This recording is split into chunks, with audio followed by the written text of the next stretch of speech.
نحمدہ ونصلی ونسلم علی رسولہ النبی الکریم۔ ناظرین السلام علیکم ورحمۃ اللہ وبرکاتہ۔ ناظرین، آج کی گفتگو میں دعا قبول ہونے کا ایک بہترین نورانی روحانی مسنون عمل آپ کی خدمت میں پیش کرنے کی سعادت حاصل کر رہا ہوں۔ ناظرین، یہ جو دعا میں بتا رہا ہوں، یہ دعا جو بھی پڑھ کے اللہ جل شانہ سے کچھ مانگے گا اسے ضرور عطا ہوگا۔ اس دعا کو پڑھنے کے بعد جو بھی دعا مانگے گا دعا قبول ہوگی۔ سبحان اللہ! یہ مسنون عمل ہے۔ رسول اللہ صلی اللہ علیہ وسلم نے اس عمل پر اپنی مہر ثبت فرمائی ہے۔ آپ علیہ السلام نے اس دعا پہ تعجب، حیرانی کا اظہار فرمایا ہے، اس دعا کو پسند فرمایا ہے۔ چنانچہ حضرت بریدہ رضی اللہ تعالیٰ عنہ فرماتے ہیں کہ رسول اللہ صلی اللہ علیہ وسلم نے ایک شخص کو یہ دعا پڑھتے سنا تو آپ علیہ السلام نے اس بندے سے ارشاد فرمایا کہ تو نے اللہ جل شانہ کے اس نام سے اللہ جل شانہ کو پکارا۔ اللہ جل شانہ کو جو شخص اس نام سے پکارتا ہے اللہ اس کو عطا کرتا ہے، اور اگر وہ اس نام کے ذریعے دعا کرے تو اللہ دعا کو قبول فرماتے ہیں۔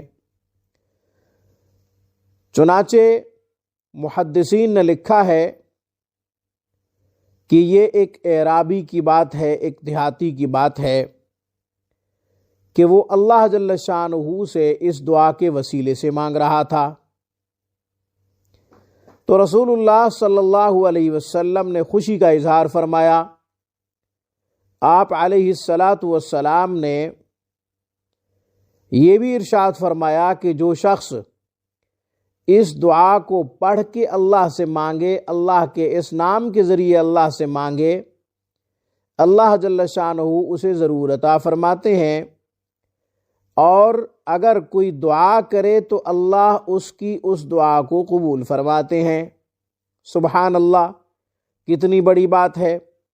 اسے اسم اعظم بھی قرار دیا گیا ہے، چونکہ اس دعا کے اندر اللہ جل شانہ کی وحدانیت ہے، اللہ جل شانہ کی توحید۔ اس دعا کے اندر اللہ جل شانہ کی وحدانیت کو بیان کیا گیا ہے، تو اللہ جل شانہ اپنی وحدانیت کو بڑا پسند فرماتے ہیں۔ جو شخص اس کی توحید اپنی زبان سے بیان کر کے اس کی توحید کا اظہار کر کے اللہ سے مانگے تو اللہ جل شانہ خوش ہوتے ہیں کہ وہ مجھے صرف اپنا داتا سمجھ رہا ہے، مجھے مختار کل سمجھ رہا ہے، مجھے وحدہ لا شریک سمجھ رہا ہے، مجھ سے مانگ رہا ہے، کسی غیر سے نہیں مانگ رہا۔ اب میں وہ دعا پڑھ دیتا ہوں، آپ بھی یاد کر لیجئے، اور اس دعا کے وسیلے سے اللہ جل شانہ سے مانگا کیجئے۔ جو بھی مانگیں گے عطا ہوگا، جو دعا کریں گے قبول ہوگی۔ اللہ جل شانہ اس دعا کے وسیلے سے ضرور اپنی خصوصی رحمت کا معاملہ فرمائیں گے، نوازشات کی بارش ہوگی، رزق کی بہتات ہوگی۔ جس قدر یقین پختہ ہوگا ویسے ہی اللہ جل شانہ کی طرف سے اس کے بندے کے ساتھ معاملہ ہوگا، چونکہ اللہ جل شانہ خود فرماتے ہیں میرا بندہ جیسے مجھ سے گمان کرتا ہے میں اس کے ساتھ ویسا معاملہ کرتا ہوں۔ اس لیے یقین پختہ رکھیے، جتنا زیادہ یقین پختہ ہوگا اللہ جل شانہ اتنا جلد عطا کریں گے۔ عجز و انکساری کے ساتھ اس دعا کو پڑھا کریں، احساس ندامت کے ساتھ اس دعا کو پڑھا کریں۔ اللہ جل شانہ کو سب کچھ سمجھتے ہوئے، مختار کل سمجھتے ہوئے، داتا سمجھتے ہوئے، غنی سمجھتے ہوئے اس دعا کو پڑھا کریں۔ جس قدر اپنی محتاجی کا اظہار کر سکتے ہیں کیجئے، اس سے اللہ کو خوشی ہوتی ہے، اس سے اللہ خوش ہوتے ہیں۔ اب میں دعا پڑھ دیتا ہوں، یاد کیجئے اس دعا کو۔ اللہم انی اسألک بانی اشہد انک انت اللہ لا الہ الا انت الاحد الصمد الذی لم یلد ولم یولد ولم یکن لہ کفوا احد۔ اللہم انی اسألک بانی اشہد انک انت اللہ لا الہ الا انت الاحد